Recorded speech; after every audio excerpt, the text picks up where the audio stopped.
Hello, my name is Dante Renee, and welcome to the 10 Room Bizarro YouTube page where I talk about films that I believe need to be talked about more. Like tonight's film, 1971's Beat 71 from the Stray Cat Rock series. This is the fifth and final entry of the Stray Cat Rock series, Beat 71, and the only film out of the five films in the Stray Cat Rock series that was actually made and or released in 1971. All the rest were 1970. This is Beat 71, and as you can see on the cover of this box set from Arrow that has all these all five films, we have Miko Kaji in all five of these films, but in Beat 71, she's in it the least amount of time as part of the storyline. So very interesting there.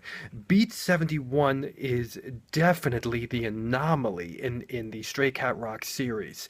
It follows a very different vibe at times for most of the time.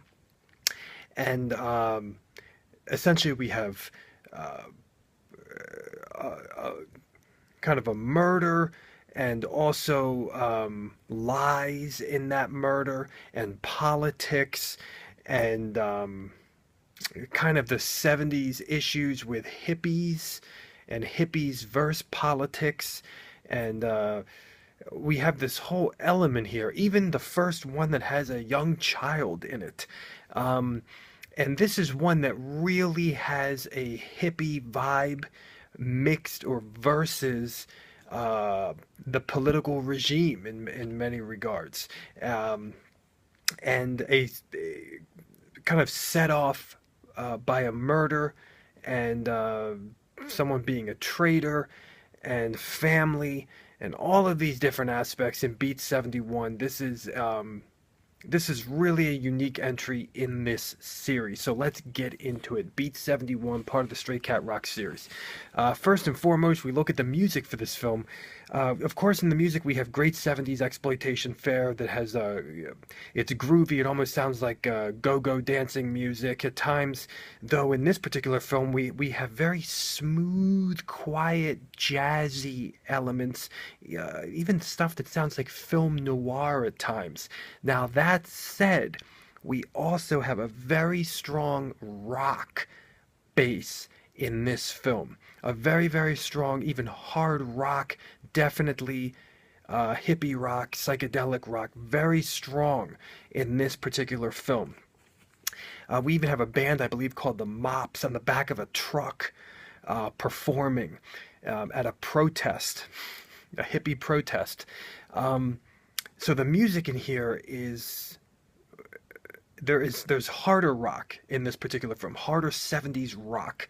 Now, the interesting thing that I wanted to mention, in particular in Beat 71, but in the Stray Cat Rock series in general, but in particular Beat 71, and even some of the Pinky films, if you listen carefully to the songs in the film, you will hear elements that your ears are not accustomed to hearing mixed together in a song. You will hear a song, you'll hear the song start, and you'll say to yourself, oh, I know where this is going, or I know this genre of music, or, you know, I know what this generally sounds like. And then you'll hear these elements in the song, another instrument, um, just pieces, or harmonica, weird sounding guitar, weird sounding vocals in this film, and it makes the song completely unique and something almost genre-less, not fitting into a genre at all. And I find that to be a staple in even the Pinky Violence films. But Beat 71 really hits it home. You can hear it in like the first piece of music in the film. I believe it's the first piece of music, and your ears, it's like candy to your ears.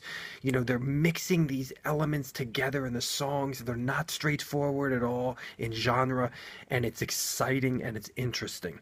Now, the cinematography for this film is also very, very different. It doesn't have the wild style of the first four Stray Cat Rock films, but it still has something. And there's a shaky camera in here. We do have some fade to blacks We also have a camera kind of zooming back, like, not zooming, but moving back and forth in some fight sequences, um, and some still frames, some still frames where everything pauses, and that's something I don't believe was utilized in the first four Stray Cat Rock films. But everything pauses a few times in this film as time passes by.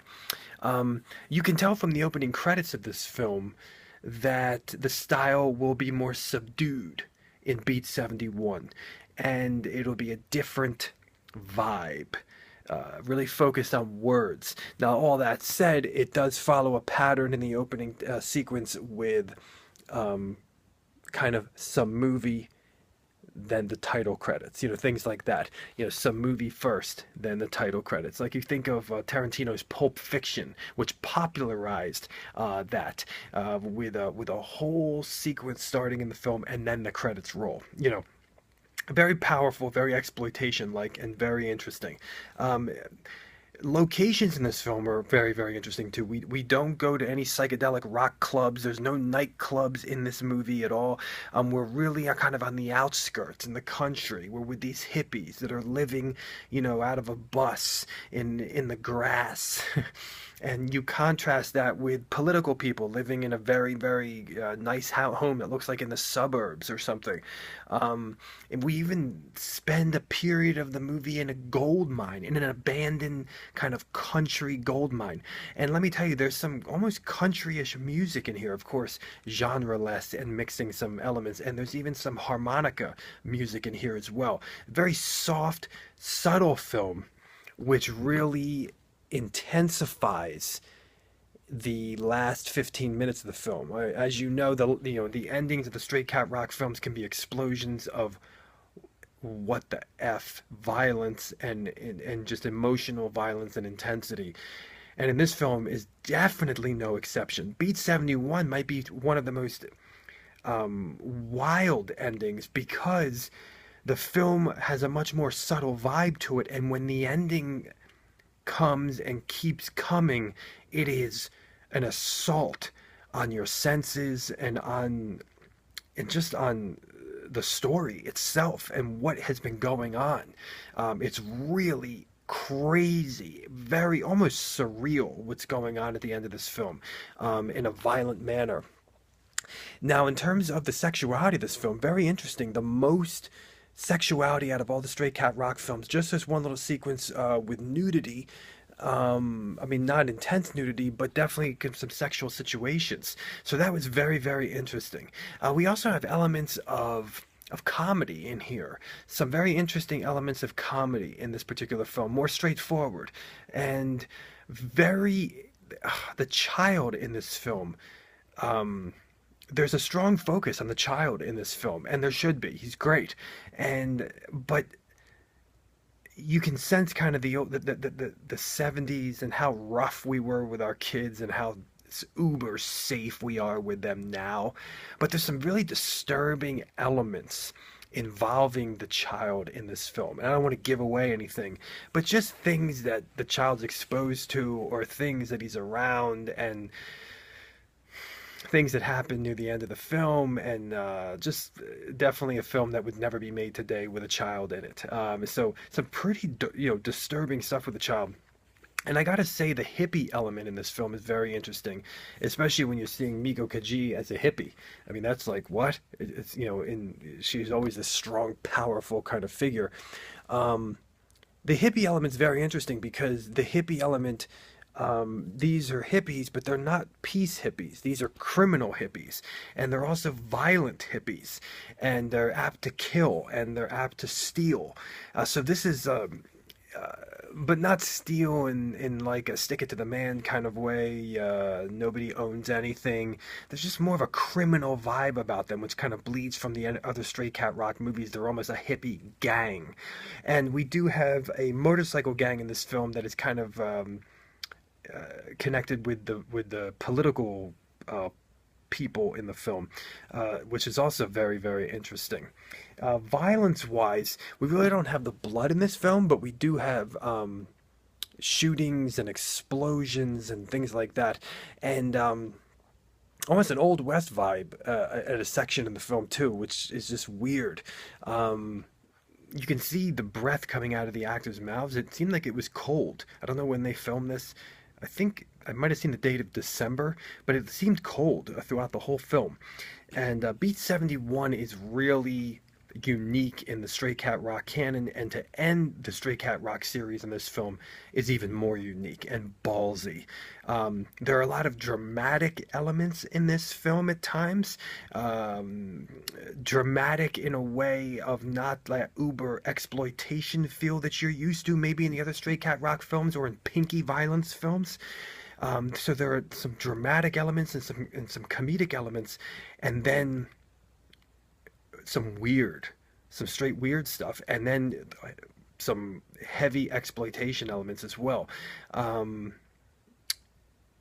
this is a film that is such a mashup of feelings and vibes and a fairly simple story.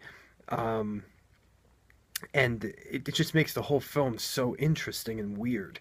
Miko Kaji, weirdly enough, I found her to be the most sexual in this film. Just the skirt she's wearing, they have like they show a couple shots of her feet, things like that, but just like kind of her legs and her short skirt and things like that as she there's a definitely a sexual element to her in this film that I don't believe necessarily was in the other ones. There's even like a couple like upskirt shots almost. So very, very interesting. This is Beat 71. Yes, I just ended on an upskirt shot. Beat 71, part of the Stray Cat Rock series. And this is, wow, 1971's Beat 71. Wild, weird movie. Thank you so much for watching the 10 Room Bizarro YouTube page where I talk about films that I believe need to be talked about more, like Beat 71. Please feel free to check out all the other Stray Cat Rock reviews on this YouTube page and all my other reviews. There's exploitation, sexploitation, erotica, adult, horror, weird, bizarre, underground, anything I think needs to be talked about more. Please feel free to check out my own personal films at youtube.com/poopy diarrhea. Thank you and good night.